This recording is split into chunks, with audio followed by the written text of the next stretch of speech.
Today we study about the next topic, that is motional electromotive force.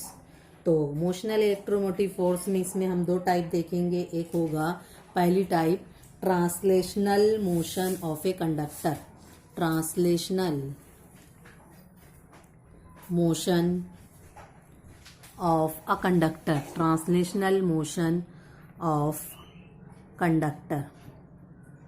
तो translational motion of conductor में हम क्या देखेंगे पहले कि हमारे पास एक रेक्टेंगुलर फ्रेम है. फिगर बना लेंगे. एक रेक्टेंगुलर फ्रेम है. इस रेक्टेंगुलर फ्रेम की जो लेंथ है L और उसका अगर फ्रेम पर हम एक रॉड लगा देंगे, उस रॉड की पोजीशन हम बता देंगे या उस रॉड को बता देंगे कितना है CB, और इस तरीके से ले लेंगे कि ABCD ये उसका एरिया बन जाएगा. और ये कहाँ पर रखा हुआ है हमारा मैग्नेटिक फील्ड में. तो मैग्नेटिक फील्ड अगर आउटवर्ड डायरेक्शन में है तो इसके लिए इस तरीके का साइन यूज किया जाता है. तो ये सिंबल जो रहेगा वो किसका बताएगा, मैग्नेटिक फील्ड को. ये मैग्नेटिक फील्ड में इस रॉड को क्या किया गया, प्लेस्ड किया गया. तो ये पूरी मैग्नेटिक फील्ड बता दें यहाँ पर. और इस रेक्टेंगुलर फ्रेम को फील्ड के अंदर रखा गया है. तो अब जाहिर सी बात है अगर हम इस फ्रेम को यानी एरिया को चेंज करेंगे तो एरिया चेंज होगा तो flux link with the frame जो है वो भी चेंज होगा. तो वही हमको मालूम करना है कि हम जब अगर फोर्स लगाते हैं तो ये जो इलेक्ट्रोमोटिव फोर्स की वैल्यू आती है, मोशनल EMF जो हमारा बनेगा उसका फार्मूला यानी हमको फोर्स मालूम करना है कि Lorentz force of electrical change जो आता है वो क्या है. तो हम यहाँ पे motional EMF force, electromotive force निकालेंगे. तो ट्रांसलेशनल मोशन ऑफ कंडक्टर रहेगा. तो पहले एक्सप्लेन करेंगे कि एक्सप्लेनेशन में बताएंगे कि एक रेक्टेंगुलर फ्रेम है ABCD और इस रेक्टेंगुलर फ्रेम को बना किससे है, वायर से है. और उसका एरिया कितना है L और लेंथ है उसकी L. और उसकी अगर इतने की विड्थ अगर हम मान लेते हैं ये x है, विड्थ कितनी है x, तो L इंटू एक्स क्या बन जाएगा उसका area. Area is equal to LX. इसको रखा गया है कहाँ पर, मैग्नेटिक फील्ड. तो इस तरीके का जो साइन है वो क्या बताएगा, मैग्नेटिक फील्ड. और वायर की जो लेंथ है वो लेंथ कितनी है BC. इसी को हमको क्या करना है, मोशन देना है. अब जब इसको आउटवर्ड डायरेक्शन में खींचेंगे तो उसकी वेलोसिटी, कुछ वेलोसिटी से उसको मोशन देंगे तो उसकी वेलोसिटी को रिप्रेजेंट किया जाएगा किससे, V से. तो V क्या बताएगा, वेलोसिटी. जब वेलोसिटी V से यानी इसको डिस्प्लेस किया जाएगा तो यानी x की वैल्यू क्या होगी, चेंज होगी. तो जब x की वैल्यू चेंज होगी तो इस एरिया का जो लूप ऑफ एरिया जो है वो क्या होगा, इंक्रीज होगा. तो यहाँ पर जो flux through loop increase with time तो उसको हम कहते हैं flux rule.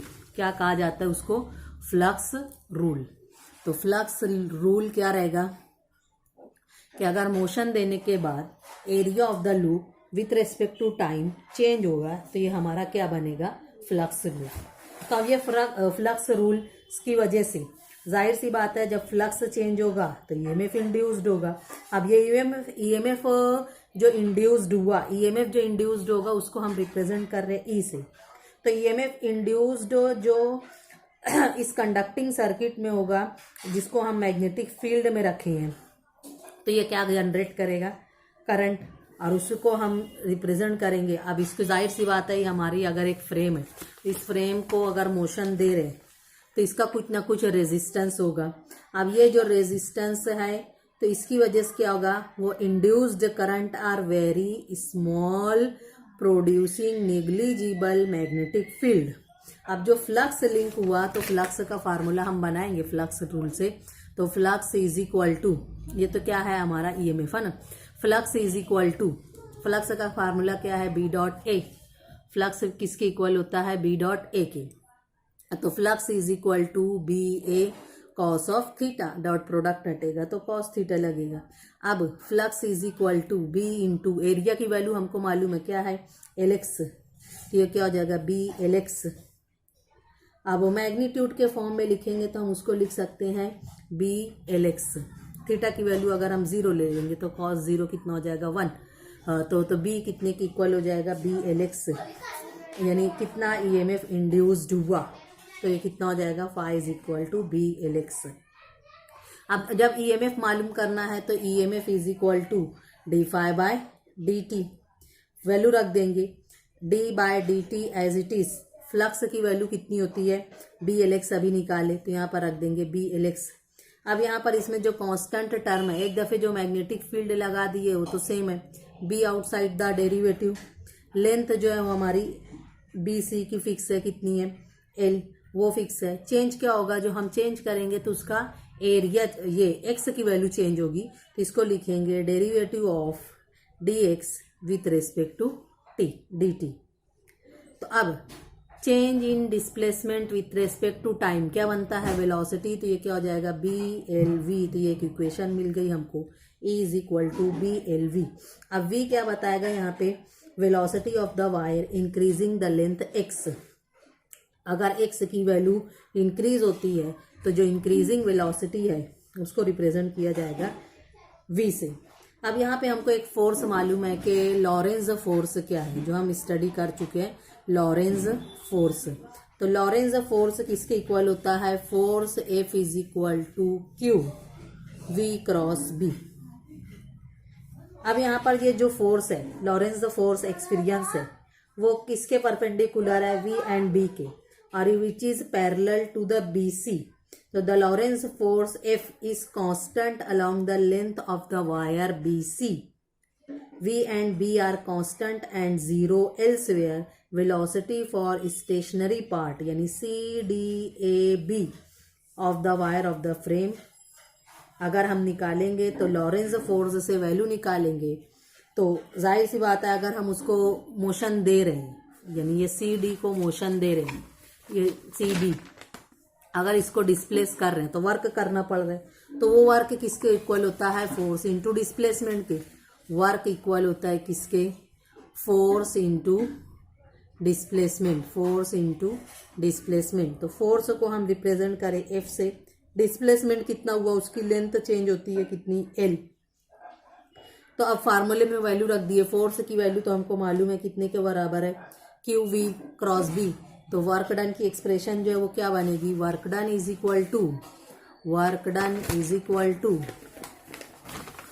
Work done is equal to force into L, work done is equal to force into L. Therefore force की वैल्यू है Q V B sine of theta, यानी cross sine हटेगा तो साइन थीटा लगेगा, dot L.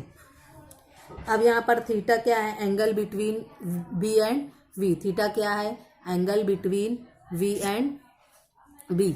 तो theta की value जो रखेंगे तो साइन थीटा कितना हो जाएगा, साइन 91। तो ईएमएफ जनरेट जो होगा वर्क अपॉन चार्ज, यहाँ लिखेंगे EMF generate which is equal to work done per unit charge.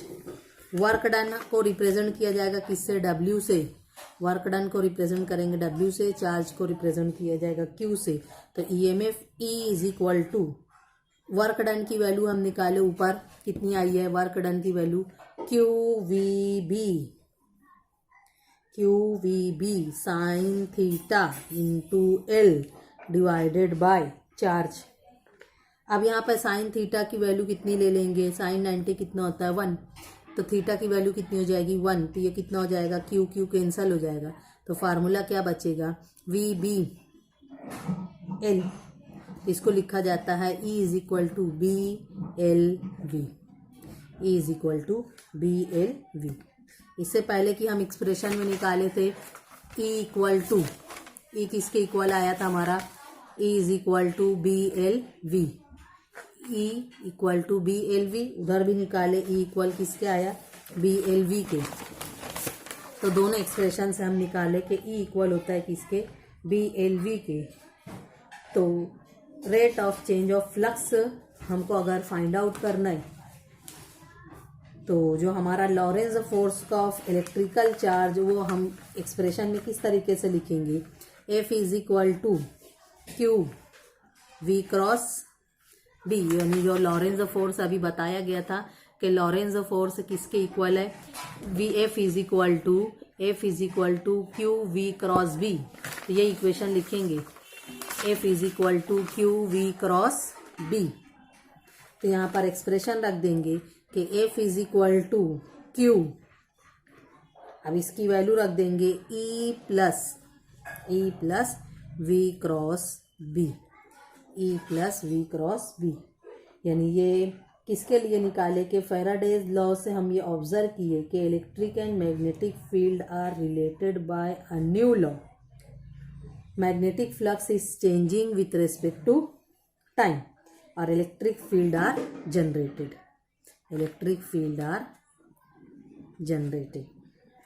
तो ये था हमारा ट्रांसलेशनल ईएमएफ।